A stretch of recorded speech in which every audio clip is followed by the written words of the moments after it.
You're watching The Whole Living Show on Trajectory TV.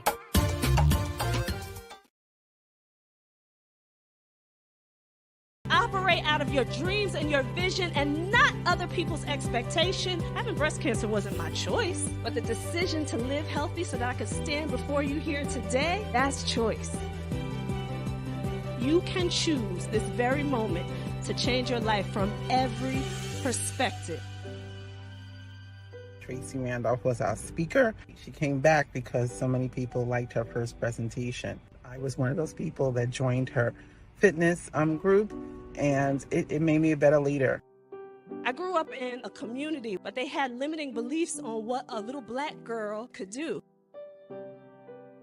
Everything that you do in this life is a choice. I choose to live healthy. I choose to change my mindset. I choose to be everything that I dreamed of because I choose faith and I choose me. Live healthy, be everything that you can be today. Choose yourself.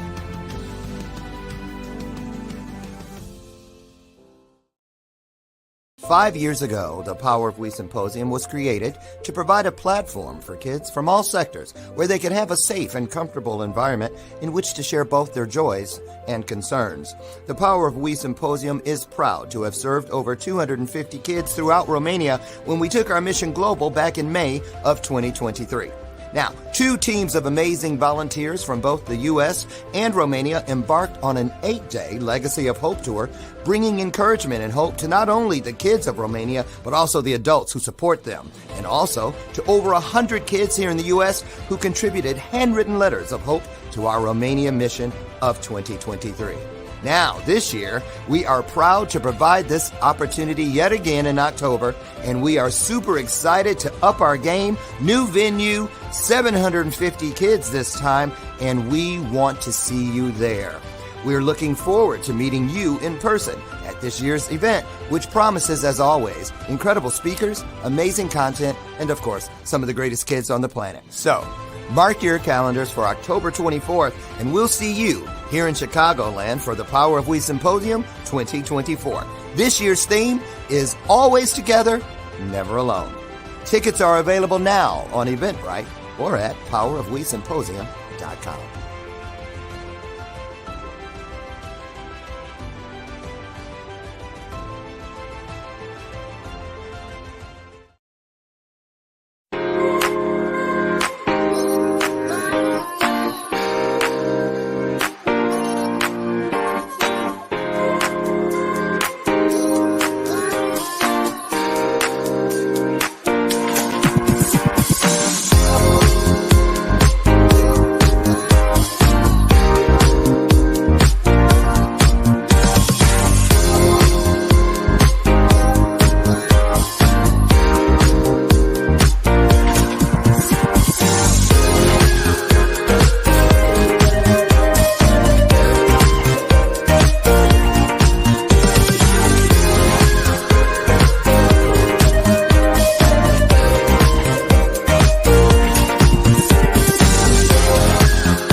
Hello, everyone. Welcome back to another episode of The Whole Living Show.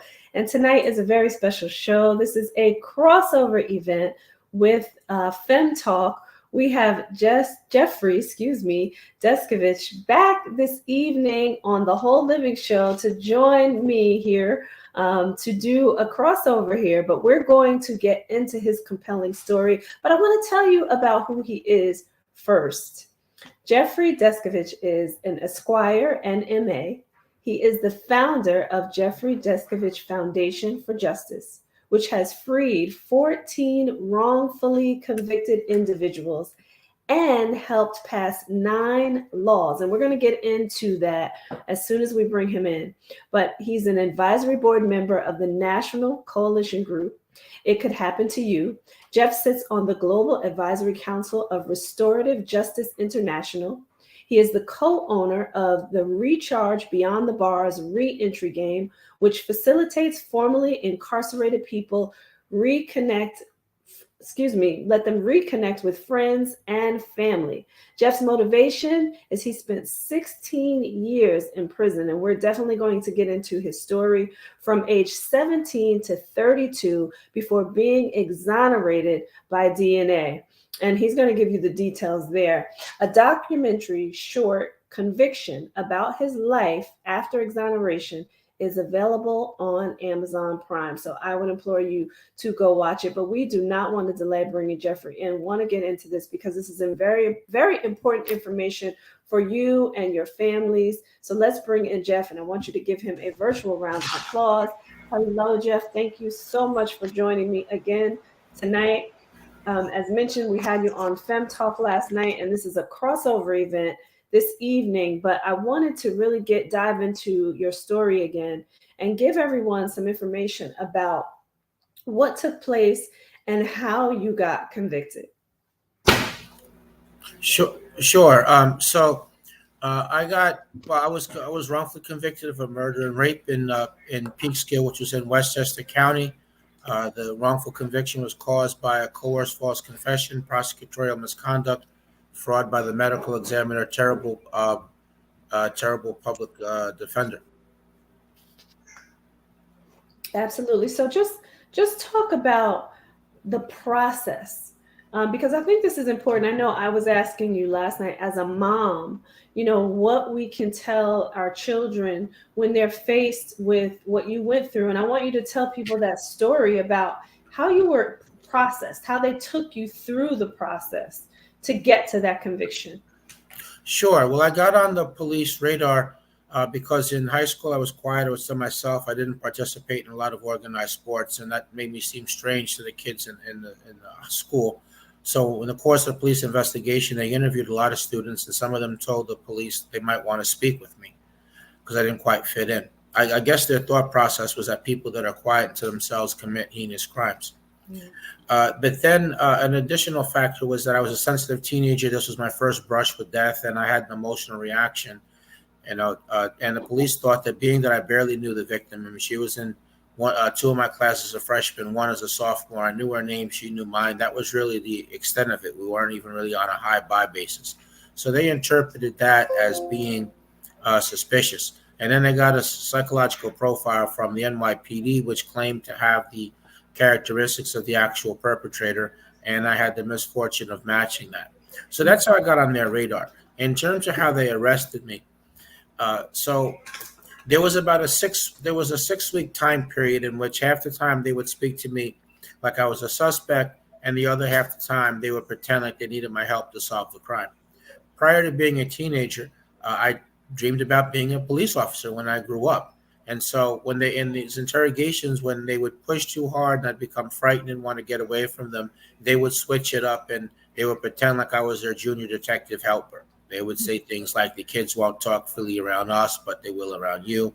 Let us know if you hear anything. Stop in from time to time. They'd ask me opinion questions and congratulate me that my opinion was correct. I came from a single parent household. My father was never involved in my life in any aspect, and that intersected with the good cop, bad cop technique where one officer was pretending to be my friend. So I began to look up to him as a father figure. Eventually, they got me to agree to take a lie detector test. They said that they had some new information that they wanted to share with me, and that would allow me to be even more helpful to them. First, though, I would have to take and pass the polygraph. So the next day, rather than report to the school, I went to the police station for the test. My mother and grandmother thought that I was in school, and so therefore they did not call around looking for me. But they drove me from Peekskill at the police station. They drove me 40 minutes away by car to the town of Brewster, which is in Putnam County. So it was 40 minutes away by car, which meant that I wasn't able to leave anymore on my own. I was totally dependent upon the police. The polygraph was a Putnam County Sheriff's investigator. He was dressed like a civilian. He never read me my rights and never had any idea that he was a police officer. I had no attorney present. They didn't give me anything to eat. I didn't understand the big words that were in the 4-page brochure, which explained how the polygraph worked. But I figured, well, I'm there to help the police. So what does it matter? Let's just get on with it. Yeah. And from there, they put me in a small room. He gave me countless cups of coffee to get me nervous. And from there, he attached me to the polygraph machine, and he launched into his third-degree tactics. So he raised his voice at me. He invaded my personal space. He kept asking me the same questions over and over again. And he kept that up for 6.5 to 7 hours. Yeah. As each hour passed, my fear increased in proportion to the time. Towards the end, he said, "What do you mean you didn't do it? You just told me through the test result that you did. We just want you to verbally confirm it to us." And that really shot my fear through the roof. And at that point, the officer had been pretending to be my friend. He came in the room and he told me, "Look, they're going to harm you. I've been holding them off. I can't do so any longer. You got to help yourself."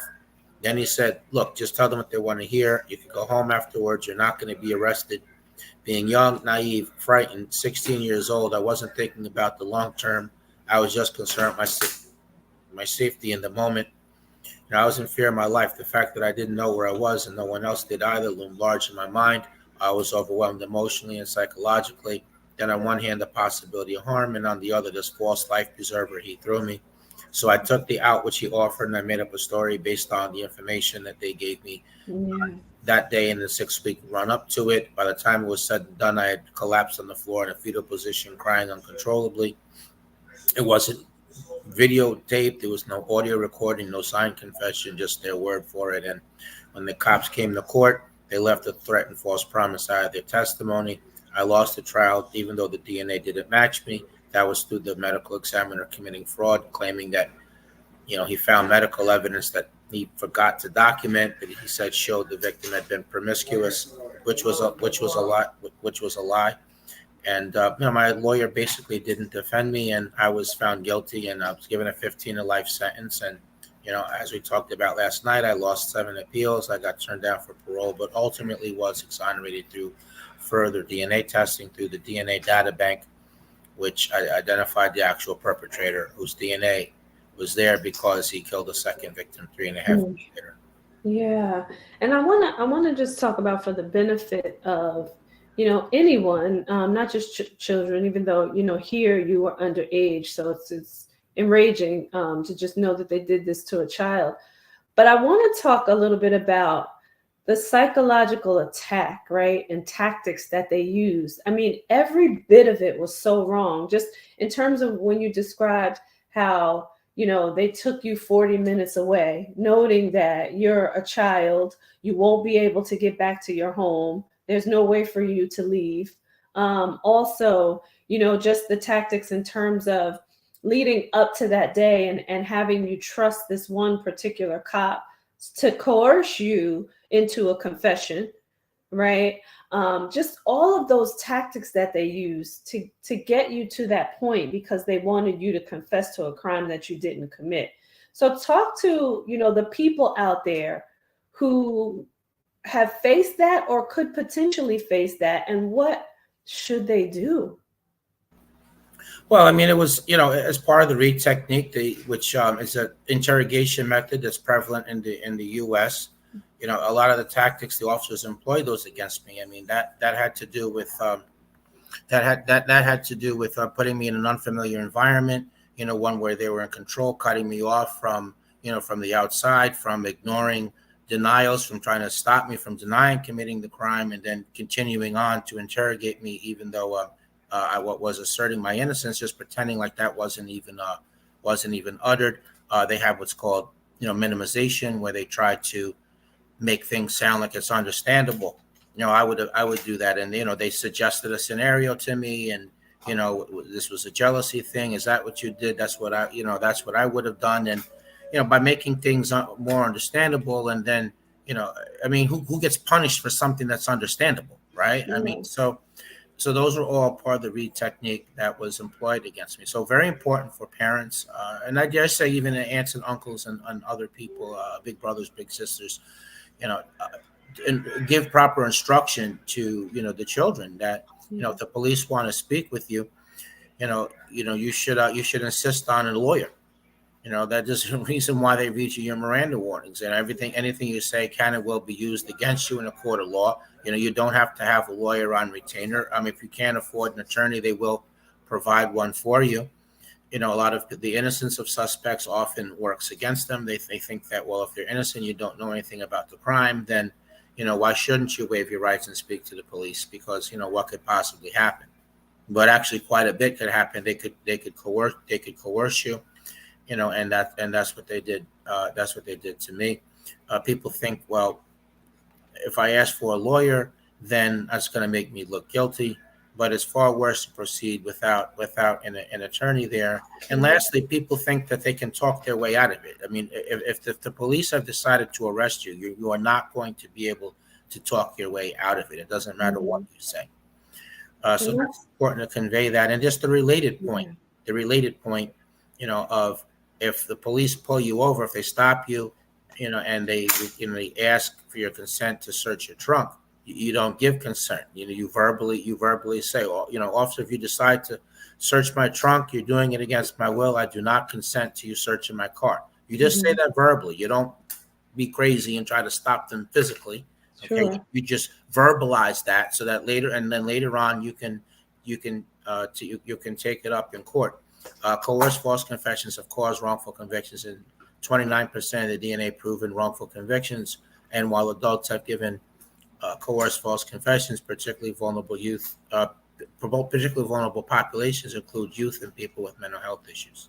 Yeah, and what protection is there against the youth? Like, shouldn't there be something in place that does not allow the police officers to speak to a youth without an adult present, like an adult that has, some kind of authority or jurisdiction over the child?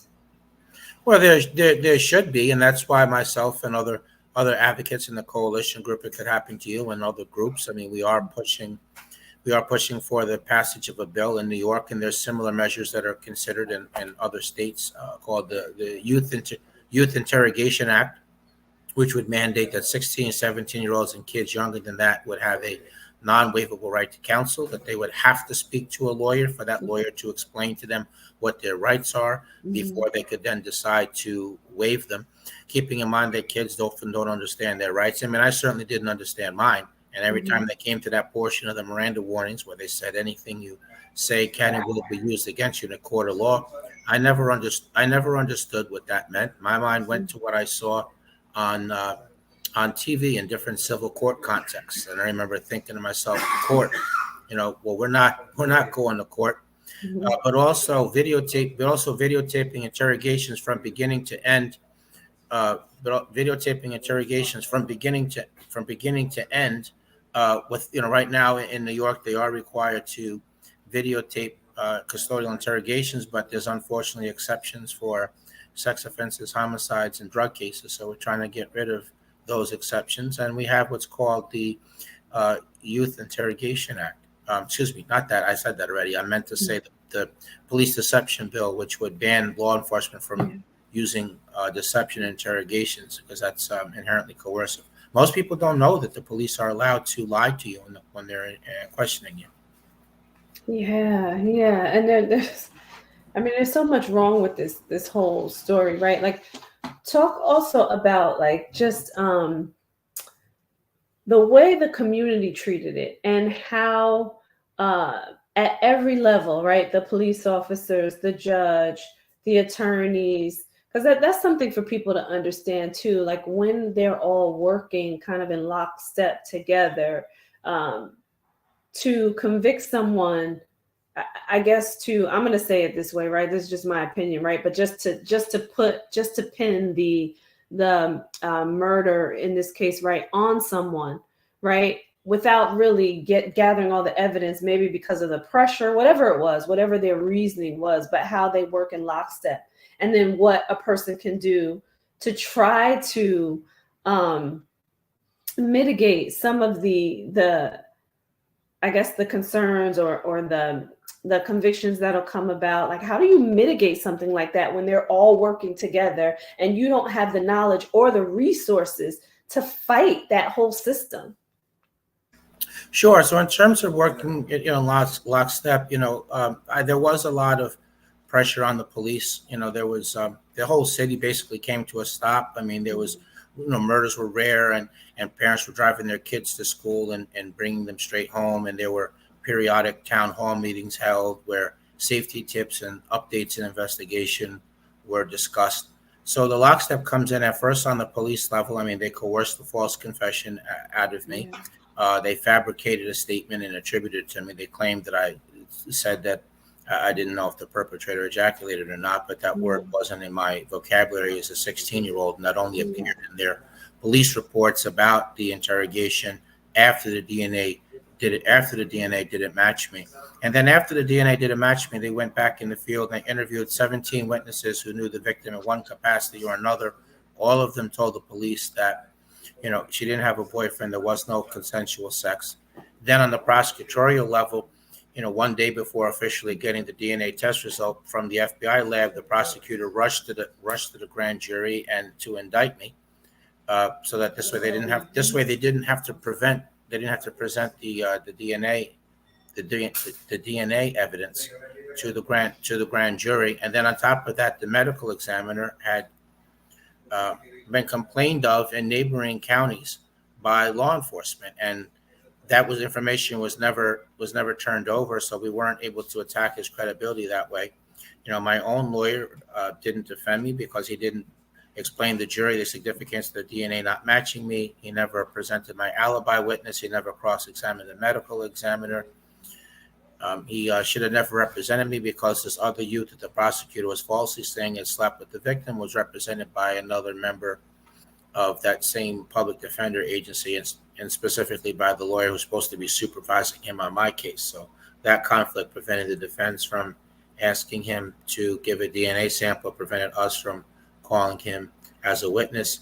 On the judicial level, the judge did not suppress the confession, despite there being a lot of red flags, the coercion around that. And then he didn't dismiss the indictment when the DNA didn't match me. And then also other rulings he made. I mean, the evidence the victim's bra and her clothes had been entered into evidence. The jury asked to see the bra, and that's when the judge said, well, that the evidence had been left in the courtroom over the weekend, and the custodians thought it was garbage, and so they threw it out, so it wasn't available. And that was important because the jury asked to see it, and that intersected with one of the statements that they coerced out of me, in which I said that I ripped her bra off. And in some bras, the way that they're made, you can't rip them off. Yeah. So there was all of that collusion, and that collusion continued up through the appellate process to the point that I, lost the 7 appeals, and then it continued at the level of the parole board when, largely because I maintained my innocence rather than expressing remorse and taking responsibility, I was denied parole. So all that before I was, eventually exonerated by the further testing through the data bank, which identified the actual perpetrator who had killed the second victim 3.5 years later. Yeah. Oh, just the amount of corruption and collusion, like you said, is just, I mean, it happens, right? But it's unbelievable to think that no one stepped up in your defense to say this does not make sense, right? Right. And I want to say that, the newspapers played a role as well. I mean, newspapers can often, play a role in setting the stage for wrongful convictions to happen. I mean, just about all the coverage in my case, was all from a guilt presumptive oriented perspective. And every time I went to court, it was a major media moment. Yeah.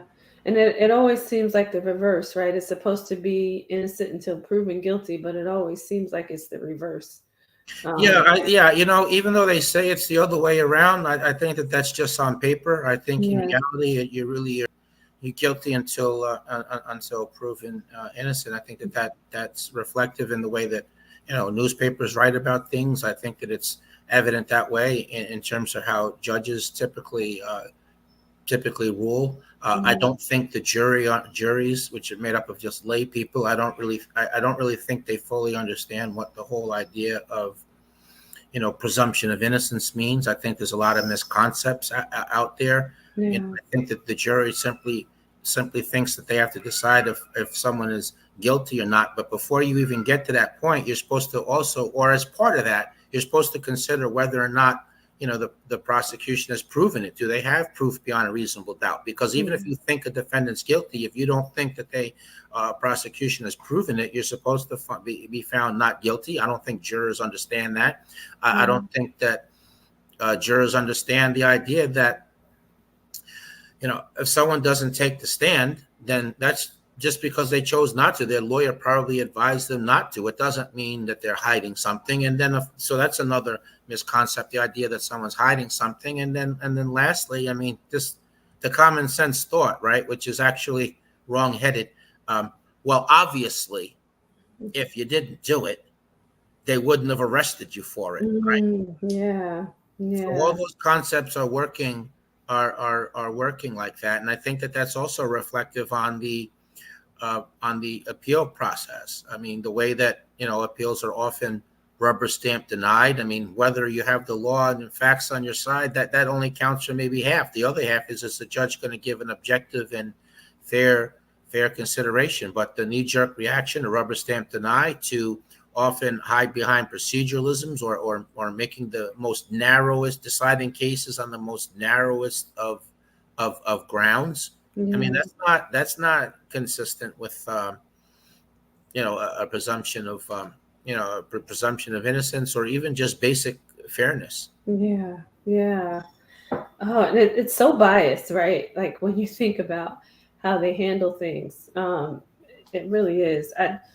I'm so disturbed by your story, but so inspired also because of just your persistence. So I wanted to talk about that. But before I do, I want to kind of shift gears just a little bit, because this is something that we didn't touch on the other show. I wanted to just ask you, what damage that caused you and your family, because people don't talk about that side of it either. Like you had your mom and your grandmother, and I'm sure a host of other family members. Like, what damage did that cause to you and your family?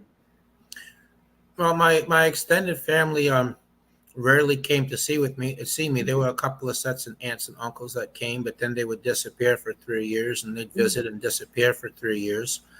So they became strangers, and the overwhelming majority of my extended family never came to see me. My brother, who was 3.5 years younger than me, he came 3 times in 16 years, not at all in the last decade. The kids on the school bus and in the school used to tell him that his brother was a rapist, and they would say other nasty things, and they would try to hit him and stab him with pencils. Eventually he dropped out of school. He turned to drugs and alcohol. He eventually cleaned himself up, but the mannerisms that he acquired while he was engaging in a life of crime to support his drug habit, still remain with him. To this day. He has yet to go back to school. I didn't get to spend what turned out to be my grandmother's last 6 or 7 years. She passed away while I was wrongfully incarcerated. My mother said that the most difficult part of my being wrongfully imprisoned was that when it was time to go home. First of all, it was a long trip. It was like 4.5 hours each way, and it was expensive as well. And and that's why in the last 5-6 years, I was lucky if I saw her once every 6 months. She developed some problems with her back and with her feet, and things tightened up a little bit financially.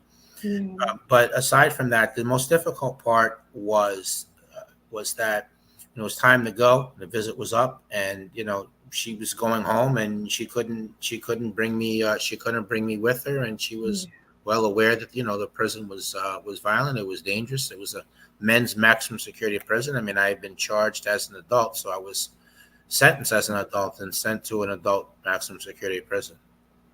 Yeah. Oh my gosh. So the ripple effect that these wrongful convictions have on family members. I wanted people to understand that part too, because yes, of course, it is your life, and you were wrongfully convicted, and you had to suffer for that. But then there's a ripple effect that happens with family members and people that love you, and people that want to see you out here, like outside of jail, and doing well and flourishing and thriving and wanting so much for you, and having to see you there. So I wanted people to understand that part too, because I wanted people to think about that when they need to fight. If they're ever faced with something like this, when they need to fight and they know that they're innocent. So now I want to shift back into your process and your persistence to get yourself exonerated, right? So talk about that process, because, commendable, so commendable that you continue to do whatever you could in order to get someone to listen. So I used to go to the law library and learn the law. I would collect articles about other people who were exonerated so I could see who helped them and, what route did they take. The court system, I thought, got better as you went higher up, but actually it gets worse. So I went to I lost 7 appeals. I lost at the appellate division, even though my lawyer made 10 arguments. The court ruled that, my statements were voluntary. They ruled that there was overwhelming evidence of guilt, which doesn't make sense. The DNA didn't match me. The only thing they had is this coerced false confession obtained under highly questionable circumstances. And then they ruled that they looked at my remaining issues and found them to either be without merit or not preserved for review. So they ruled against me 5-0. And then they denied the re-argument motion in one word, denied. The highest court in New York, the Court of Appeals, they declined to give me permission to appeal to them. I lost in federal court because the court clerk gave my lawyer the wrong information pertaining to the filing procedure. So as a result of that, my petition arrived 4 days too late, which former Westchester District Attorney at the time, Janine Pirro, her office took the position that those 4 days were prejudicial to the people and urged the court to simply rule I was late. And that's what happened. And then I challenged that ruling at the Federal Court of Appeals, and got permission to appeal to them on that ground. But Judge Pooler and future U.S. Supreme Court Justice Sonia Sotomayor, they upheld that ruling. They denied also my re-argument motion, and they declined to give me permission to appeal to the U.S. Supreme Court. The Supremes didn't grant me cert. So that's 7 appeals. That's 11 years in. The only way back into court at that point is if there's either a retroactive change in the law or else you find some previously unknown evidence of innocence, which probably would have resulted in a different outcome. Mm-hmm. So I had no money. My family and I had no money to hire an investigator and attorney. So hence a letter writing campaign. I wrote law firms, faith-based organizations, nonprofit organizations, even people that were not in the legal field. If I could come up in my head with an action that they could take, which could potentially set in motion a chain of events that ultimately culminated into my getting the legal representation that I needed. I wrote the letter. I had read that some of the cases that ended in exoneration that, they had engaged in that tactic and that worked. So I wrote letters for 4 years, rarely getting responses. And I mentioned that I got turned down for parole. Ultimately, I was exonerated because one of the letters that I wrote in care of the publishing company to a book author was instead sent by the publishing company to an investigator. When she looked at the DNA test results, she believed in my innocence, and she suggested I write the Innocence Project again. She lobbied them outside the organization. She got several other respected legal entities to lobby them, and I got lucky also that one of the intake workers presented my case 3 times to the attorneys before getting them to agree on the 3rd time. So getting the representation was the key. Second key was Pirro left office. Her successor was willing to let me get the testing. And the third thing is we got lucky that the actual perpetrator's DNA was in the data bank, and it was there because he killed a second victim 3.5 years later after killing the victim in my case, who was a school teacher and had 2 children. So it matched him, and then confronted with that evidence, he admitted he was the person who committed the crime. My charges were my conviction was overturned and ultimately dismissed on actual innocence grounds, and he was subsequently arrested and convicted. So that really was one other ripple effect, was that, another person, school teacher Patricia Morrison lost her life, and her kids lost their mother. Yeah. All because they wanted to just find someone to pin this murder on. And I wanted you to also just kind of touch a little bit on the DNA, because you mentioned earlier in the process that they had already known that your DNA did not match, right? It was just Correct. a matter of matching the DNA to the actual perpetrator, to the real perpetrator. Right. So when the DNA didn't match me, I mean, that should have ended the case at that point. Yeah. But they kept going with it. The DNA data bank was created back in 1997, 98. So I was denied further DNA testing several times. So I could have been home in 97 and 98 rather than in 2006. So I would have been home sooner than that instead of being in prison from 17 to 32. Yeah. Yeah. We're going to take a quick commercial break, but then I want to come back and talk about, how you changed things, how you started this fight, how you became an attorney, and of course, more of the reason why you decided to kind of join the fight. I also wanted to mention that the Innocence Project has been coming up a lot. It's getting some notoriety on reality TV now. There's a lot of reality TV stars, I guess you would say, right, that are backing this particular organization. So I want to come back and just talk about how you turn things around. So let's take this quick commercial break and then we'll be right back. Don't go anywhere, everyone, because there's a lot more to this story.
Hello, everyone, and we are back. So we wanted to just speak to Jeff now in regards to how he joined the fight. And also, he brought up a good point as we were going to the commercial break there about why he's not angry. So maybe you want to start with that, because I think that's an interesting point. And it very easily could be, right? Be angry about your situation. So talk about that part first. And how you and I want to bring this up here because this is the Whole Living Show. The fact that you mentioned that you're not angry and how you're living a healthy life moving forward and joining the fight. And so talk a little bit about that. So my first week I was home, I was angry, and I realized at the end of that week that this is destroying me. So I re-examined that, and I came up with I've lost so much already. Why would I want to, in effect, lose the rest of my life? Yeah. I want to enjoy my life as much as I can, and I can't do that while simultaneously being angry or bitter. And less nobly, it's not like if I was angry, I'd be impacting the people that had a hand in what happened to me. I would really be the only loser in that scenario. And the vehicle that allows me to actualize that is I take the energy that I feel, and I channel it into the advocacy work that I do. I do make sense of everything that happened to me in a kaleidoscopic type of way. I am doing the work in the world that I'm supposed to do, and that's how I make sense of what happened. And with that acceptance, I have a sense of inner peace. Yeah, amen to that. I always say I'm a breast cancer survivor, and I always say that it's the best thing that happened to me, because if it wasn't, I wouldn't have the knowledge and experience to be able to help other people who are suffering with chronic illness, to help them live healthy, because I discovered how to do it through that experience. So I love that you said that, because everything is for a reason, even though at the time that things happen, we don't quite understand. But there would be no Jeffrey Deskovic in this way to come and do this fight for other people who are wrongfully convicted, right? If you had not gone through that experience. So, your impact is supposed to be so much greater, which is happening right now, right? So I love that. I love that you said that. And that's what makes the world a better place. And that's what you are doing. So talk about now what you're doing through your foundation. And the 14, there was 14 people that you've had freed, right? Because of the work that you've been doing. So talk about that. Talk about that. Sure. So when I was released, I spoke. I did like an off the cuff, impromptu 2.5 hour speech at the press conference. Everything I had ever wanted to say, but could never get anyone to hear me. Here, all came out, and just as I thought I was wrapping up, another topic occurred to me, and then another topic did. So a light bulb went off at that point in my head, and I decided, that I wanted to do advocacy work. And I also remembered, I remember thinking to myself, you were very critical of other people when they would be exonerated to get their initial 5 minutes of fame, and then, they disappear. You'd never hear anything about them. Why didn't they try to keep the publicity going, try to help the rest of us, even if it's just on the level of just general awareness? So now that you're unexpected out here, you do it. Show them how it's done. So I kind of drafted myself. So in my first 5 years, I was an individual advocate. So I was speaking, I was trading privacy for awareness by doing media and ultimately new media interviews. I was regularly meeting with elected officials, and I became a weekly columnist at a weekly newspaper, got a scholarship from Mercy College to finish the bachelor's degree. Didn't get into law school, and then decided to get a master's degree in criminal justice. My thesis is written on wrongful conviction cause and reform because I thought that the additional credential would allow me to be a more effective advocate. And after 5 years, I was finally financially compensated. So I used some of the money, 7 figures of it, to start the organization, to continue the work that I was doing individually, but to go to the next level, to be able to try to free other people and keep pushing for the policy changes. So we have had the results that you mentioned.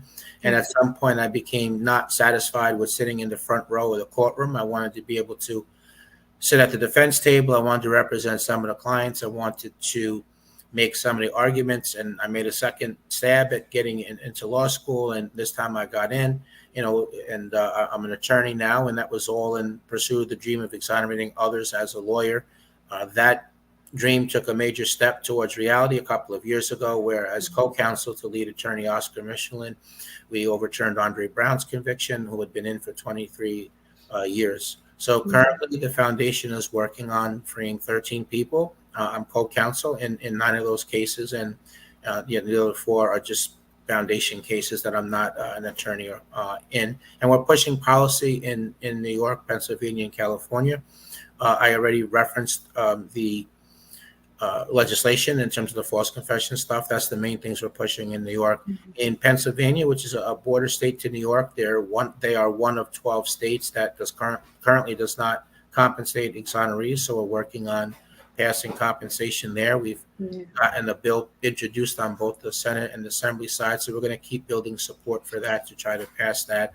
And in California, we are building support for the Commission on Prosecutor Conduct, so independent oversight board that could investigate allegations of prosecutorial misconduct, to give people that have been wronged by misconduct a place to go for redress. And we hope that it would have a deterrent effect that, of course, would mirror the bill we passed in New York. So, that was with the coalition group. It could happen to you. We have our Pennsylvania chapter. Pennsylvania could happen to you, and California could happen to you. So me and the founder of that coalition and one other person were common to all 3 groups, and the rest of them are made up of stakeholders that live in that particular state. Yeah. Oh my gosh. Talk to about why having funds set up for people that have been exonerated, why that's important, because you talked yesterday about the difficulties of now transitioning back into society. It's an important tool in putting your life back together again. You're starting over quite literally with nothing. I mean, my first 5 years, because it took me 5 years to get any compensation, it was extremely difficult. I was always passed over for gainful employment, so I lacked stability of housing. My car stayed parked for the most part, and I was a couple of weeks away from the homeless shelter. So I see the compensation as helping with that, and that allowed me to go to law school, and I was able to pay off my student debt for the getting the master's degree. But also when people are exonerated, there's a slew of psychological after effects. So, it's common to have PTSD, panic attacks, anxiety, altered personality, feeling of processing things at a slower speed, a feeling of having been frozen in time. So I was released when I was 32. I felt like I was 17. So sometimes the after effects can be so debilitating, it's not possible to immediately go to work. And then in addition to that, I lacked job experience, and it seemed like all the employers wanted somebody that could hit the job, who could hit the ground running. Technology was different. So cell phones, GPS, internet hadn't been created before. So there was, that learning curve, factoring that into the job aspect of it. I feel strongly that about the reentry assistance, in addition to the compensation, housing, doctor, dental, mental health, access to public transportation, job training, job placement, classes on technology. All that should be provided on day one, when opposed to what goes on now, which is just releasing people with nothing. Nothing. Yeah, absolutely. Because it's like you have to speed up, right? You have to learn now faster than anybody else out there, because now you're trying to catch up to all of the changes that have happened while you were incarcerated. Oh my gosh. I wanted to also ask you, just to backtrack a little bit, because I know this is a question that someone wanted to ask yesterday, did anyone in that situation, police officers, judge, prosecutors, was anyone reprimanded for your case? No, the short answer is no. Wow. In fact, the police lieutenant that oversaw everything went on later to become the police chief, based in part on my case. But they didn't face any criminal charges. Although I filed civil rights lawsuit, the entity that ultimately paid the settlements and the judgment that I won were the municipalities, the entities that they worked for, not they themselves personally. And they didn't face any professional consequences either. The most that could be said was there were a couple of indirect outcomes, fallout, which was that 2 weeks before I emerged, the prosecutor suddenly retired and ran to Florida just to get away from the media storm. And once I filed the civil rights lawsuit, the medical examiner suddenly retired. But beyond just consequences, I didn't get an apology from anybody involved. I mean, I got a symbolic apology from the prosecutor, but that was not their counterpart that prosecuted me. I got a symbolic apology from the judge, but that wasn't the one that presided over that kangaroo court in which I was convicted. The only person that apologized was the actual perpetrator, and even he managed to dilute that to the extent that would have any impact at all. I mean, because he managed to mix a lie with his apology. He claimed that if he knew that I was in prison for his crime, that he would have come forward and said something. But it was such a high-profile case. Peekskill was such a small community, 25,000 people. Everyone was talking about it. There's no way he could have not known. And I later learned, after I was released, I met somebody that used to get high with him, and she said that that they talked about the case sometime. I mean, he never said anything indicating that he was the party that committed the offense, but they talked about the case. They talked about, the trial and me. So I knew that he knew. Yeah. Yeah. Oh, wow. Boy, there's so much. So now, with what you're working on now, I have a question for you in regards to someone who, because just knowing someone who we feel like has been wrongfully accused, they have not been convicted. So I want to ask you, what measures should they take before they even get to like the trial? What measures can they take to try to prove their innocence?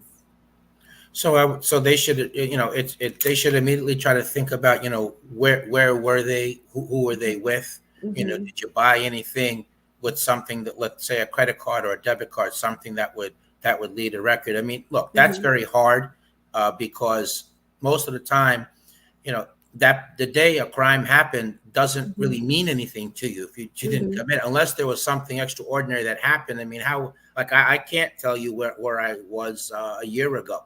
on this date.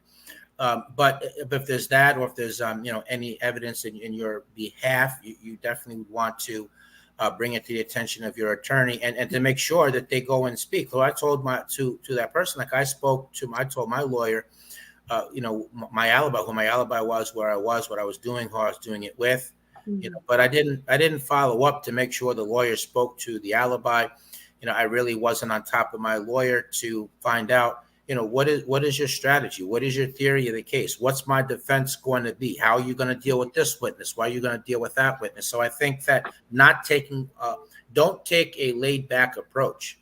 You got to take a proactive approach and stay on top of your lawyer and check in. And this is not the pest gets somebody angry. This is the squeaky wheel gets oiled. Yeah. Right. Yeah. So that's very important. And I would encourage people, go to the law library, learn about the law. We're in the information age. So it's important to, learn the law as much as you can so that you can proactively participate in your defense. So those would be things that I would encourage people to do. And in terms of, when people are on the back end of that, if somebody is already wrongfully imprisoned, I would encourage them, and friends and family can repeat this also. Look, I would encourage. Look, you don't give up. Go to the law library, learn the law, collect articles about people that were exonerated, and study how they were exonerated. Use as motivation. There's a lot of books about wrongful conviction, both individual cases and even books that are about the causes of it, which cover cases in the course of that. But that's more to illustrate points. But you can purchase books and send those to people. Stay away from the prison politics. Focus on overturning your conviction and regaining your freedom.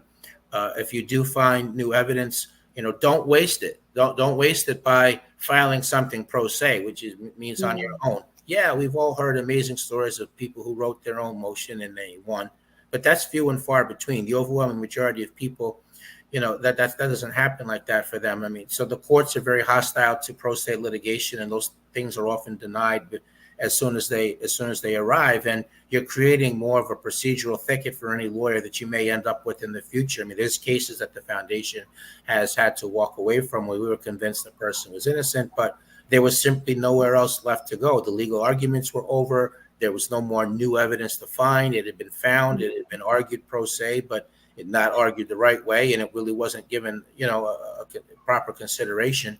Wow. That would be something else. And write short letters. The more you write looking for help, the longer the letter is, okay, the less likely it is anybody's going to read it. And the more you send, people think, well, I'll just bombard and send all the legal documents and being transparent. No, the more documents you send, the less likely anyone's going to read it. My name is, I was wrongfully convicted of, I was sentenced to, the evidence against me was, this is the flaws in the evidence. Mention the top 2 or 3 facts in the record that suggest innocence. If there's any directions to go in terms of finding new evidence, you would suggest that. Next thing, the reason I'm writing you is because I'm asking you to consider taking my case pro bono. I don't have any money. I can prove what I'm saying. I have legal documents, but out of respect for your time, I'm not sending it right now. I'll wait till I hear from you. So I'm going to decide to take your case based on one letter. Okay. All you want to have happen is people to think to themselves, well, yes, if that's true, I can see how this person could be innocent. Let me hear a little bit more about it. So cases earn time over time. Sure. Wow. So I want to make sure that before we go here, I want to make sure that we definitely share the link for the foundation. I know that the Jeffrey Deskovic Foundation for Justice is looking for at least, right, but more. We want to flood this, right? Yes. At least 25,000 people to I'm going to say subscribe to $3 per month, right? And this can help free someone who has been wrongfully convicted. And if you are out there and you or a family member has an issue or a concern, I suggest you go to the foundation website. Take a look. Maybe you contact the foundation to see what information you can get in order to help your case. But I so appreciate you for sharing your story, for being here. I appreciate you even more, and commend you for your persistence and your determination in helping other people, and turning this around and making the impact to help get people freed, just like yourself. So I commend you for that, Jeffrey, and I thank you so much. If there is anything else that you need to share at any time that you want to come back, this is always open to you, because it's important that we get the message out there that we don't have these things happening to innocent people. We want to minimize the amount of innocent people that are incarcerated for something that they did not do. So I appreciate you. Everybody here, just look at that link again, visit the website, get the information, subscribe, and donate towards this cause. Thank you very much. Look, if both political parties could raise hundreds of millions of dollars through what they refer to as small dollar donations, why not to free innocent people who would miss $3 to $5 a month, and yet, that would give us close to $1 million, so we could work on freeing even more people. How? It's not that it would suddenly increase our dedication. It's that it would increase our bandwidth. We would be able to get additional attorneys, investigators, paralegals, other essential personnel. I would like one day to have a chapter of the foundation in each state and ultimately in each country, because I really see this as a worldwide issue, and countries where we don't hear about people being wrongfully convicted, it's because they're not being exonerated. It's not because the injustices aren't happening. But of course, that will be when we get the public support that we need. So, so beyond the Patreon link, I mean, if you work at a corporation and you do corporate philanthropy, just put us on their radar. If there's people that of capacity, again, put us on their radar. If you're a celebrity or you otherwise have a large public platform, I mean, you certainly could be of assistance to us in terms of just referencing the organization, encouraging your fan base to donate to us. So however it is, you've got a public platform. You can use your voice, use the tools, use the ways that's open to you to contribute in whatever way that you can. Absolutely. Absolutely. Amen. So Jeffrey said it best. We're going to close out the show, everybody. We appreciate you here. Make sure that you tune in again, 7 p.m. Eastern Standard Time next week, and make sure that you visit the Jeffrey Deskovic Foundation for Justice, and we will see you again next week. Thank you so much.